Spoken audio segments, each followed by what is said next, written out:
So, hello everyone, welcome back to my channel, and we're looking at another tools of the trade. I haven't been doing a lot of tools of the trade recently, mainly because I haven't really got a lot of new tools, but at the moment I'm kind of looking at extending X-Plane by some features that I would like to have. One of them is ATC-Chatter. So I do have some ATC-Chatter for radar contact and also for the Pro ATC-X in prepared. But on my new box I haven't really been able to install these tools like radar contact. The activation didn't work out. Not sure why that is. I'll have to try that again eventually. But then again, I'm not sure if I want to keep using radar contact. Kind of have decided that maybe it's time to look for something else. And generally, sometimes I would like to have some background chatter, just to give a bit of more atmosphere. And there was a site, I think it was called RealATC.net. And this was a guy who had built chatter files, quite a few chatter files from, I'm not sure where he's got them actually from, probably also from liveatc.net and sites like that. And you could buy them. They weren't that expensive, something like 10 euros or 10 pounds or something like that. And then you could unpack them into your Pro ATC-X or radar contact folder.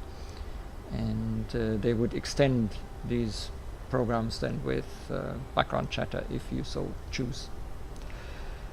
Now, RealATC.net doesn't exist anymore. This whole operation has stopped.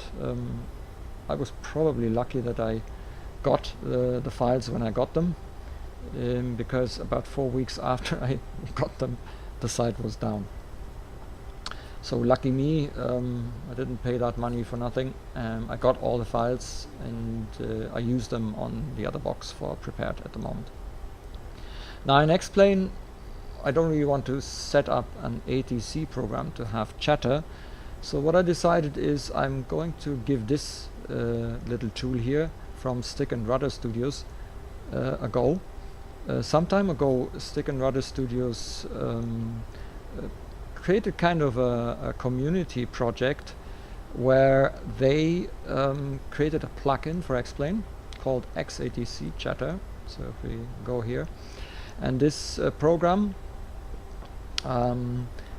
is just a normal plugin for X-Plane, and if you have it installed, it also comes with about 300 megabytes or 400 megabytes of ATC chatter files in different regions. So what you can see here, I'm not sure how accurate this is at the moment, but we seem to have about 1600 chatter files for the US, about 1300 for Europe, about 280 for Canada, nothing in South America so far, Asia and Africa, and some files in Oceania, which is probably then also APAC region. So they collect them from liveatc.net. If you want to listen to ATC just as a background, you can actually go to liveatc.net and select one of the stations and listen to live ATC, real world ATC. Okay. Anyway, these guys have also foreseen that this chatter stuff can be used standalone as a plugin, or if you own Pilot to ATC, an interesting ATC program that works for prepared FSX as well as X-Plane, and you actually talk to ATC, so it has this kind of voice recognition built in. It can also be used with XLive ATC. You need the registered version, the payware version of XLive in order to make use of that. So they have foreseen already integrations with these two programs. But if you don't own any of them, or if you don't want to link them, yeah, you just install the plugin, and it's actually very simple. You get a zip file when you're done with your purchasing, and you just unpack it into the resources plugins folder. That's it. So there's not much to explain here. And then what you get is this here. So there's an X-ATC-Chatter part now. You can open the so-called control panel, and yeah, have see-through menus here. So let's let me do it like this, and it should be easier to read. So they have a couple of options here. They have some kind of what they call a facility cache, which seems that at least for the first time when you start this, they collect information about radio stations. I think that may take a little bit longer the very first time. And then they give you the possibility to switch either to listen to COM1 or to COM2. So here in the SSG ERJ, for example, we have the radios here, so I can decide whether I want to have the frequencies linked to my COM1 or COM2. It probably depends a little bit on what you're doing. If you're using COM1 to do certain, I don't know, either ATC or something like that, you may want to switch to COM2 and be independent from what you're selecting here, so that you don't get, I don't know. I'm not quite sure what it's good for, but you can switch it. So I haven't yet got the scenario I don't just quite get it where the problem would be in that case. Now Africa and Asia, as we can see, and South America are not covered yet. There is actually still this community project ongoing. So if you create voice files, like WAV sound files with ATC, that you have to get from obviously from free sources such as live-atc.net, and they have a cooperation with these guys. So you can actually go, I think they even offer some kind of tool with which you can do this. I'm not sure though. And then you can create sets. And if you give them a set of ATC files for one of the regions, they will actually give you a free license, because it costs €10 or $10 or something. So it is cheap. It's not an expensive plugin.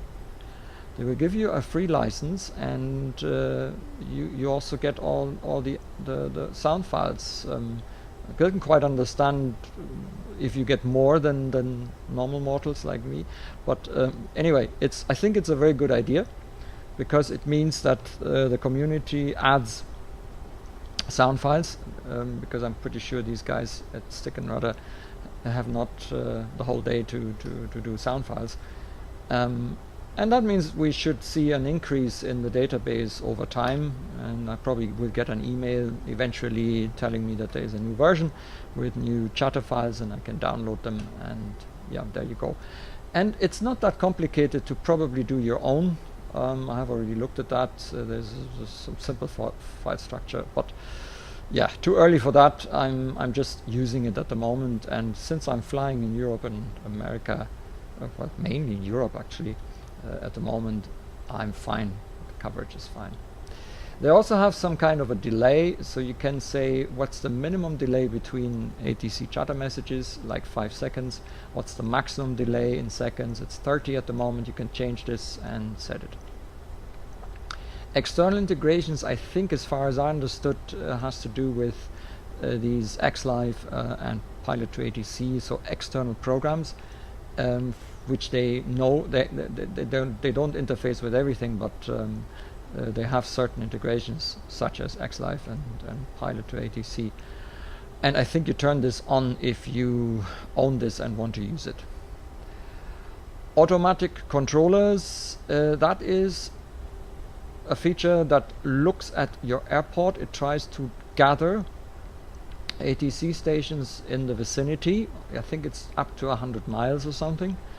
And it will also determine where you are and what frequency you've put in, and depending on the frequency and the location, it will pick from the list of stations that it has collected. It will pick what type of controller you have, and here you go: app for approach, clearance, center, departure ground. departure tower, Unicom, there's nothing here actually, ground, destination ground, destination tower, and destination Unicom. So as far as I understood, this feature with the departure and the destination frequencies is if you're flying from two airports, what they have done is they have spread different sound files over these two sets, so that when you fly from an airport and the tower frequency is in, you will not hear the exact same sound files as you would with the destination. So they have split this up a little bit, and this way you don't get the same kind of chatter, because you might detect this actually if you listen to it. So and as usual, my telephone rings when I'm recording a video. It's always like that. There is this absolute guarantee that my telephone will ring, and it's usually my father. Anyway, so that's that. These are all the settings. You can change them, you can save them. You can also actually do the volume. The other feature that they have is the show nearby facilities, and here you can see how they collected airports and facilities in the vicinity. As I say, I think it's about 100 miles that they look for, up to 50 or so, or no, within 50 nautical miles. There it is, yeah. I think it's up to 50 stations or so, if I remember correctly. And anyway, you see we are at WC Airport, at my usual try and fly airport. So it offers us the tower frequency 129.4, and if I press this button, what it actually does is it puts this here in the COM1, and now you don't hear anything. Why? Because in the control panel I have actually not activated chatter. So in order to listen to chatter, you need to turn this fella on here. Tower bonjour, easy 319 Mike, full established LS 06. Easy 319 Mike, bonjour, continue LS approach from 06, preceding aircraft 777.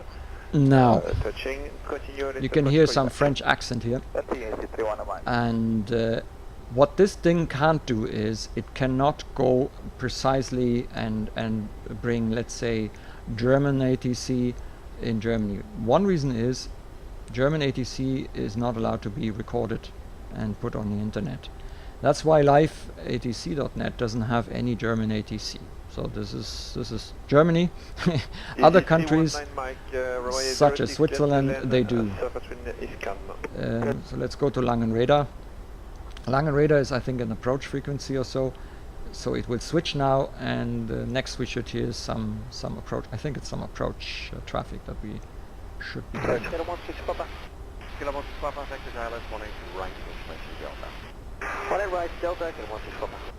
Yeah, you can hear that. So that's about it. There isn't much more functionality. Yeah, you will hear now some chatter in the background. It kind of improves the atmosphere, and what you can do is you can change the volume of the ATC as you need it. Okay, there's also this engine volume change, but I don't know what that should be good for. Probably if you can't hear the ATC due to all the noise in the cockpit, you might want to be using this. I don't know, I haven't tried it yet. Yo, that's it. There isn't much more I can show you here. I think it's quite a nifty little plugin, and if you feel like listening to some background chatter in the cockpit, there you go, $10 or so. It's not an expensive addition. Road 960. Cam 960, vectors ILS 18 right, information Delta. Yeah, Delta 18 right, 960. And if you actually provide a frequency that is not in the vicinity, like I do now, and I switch it over, 121.6 I think is not in the, there's nothing in the vicinity, yeah, things stay quiet, because I have used the automatic controllers, and as you can see now, 121.6, I think it says something like out of range, chatter paused. Yeah, there it is, out of range, chatter paused. So yeah, yeah, as I say, nifty little tool, quite like it, and yeah, wanted to show you this newest acquisition of mine. Okay, that's it. Until next time.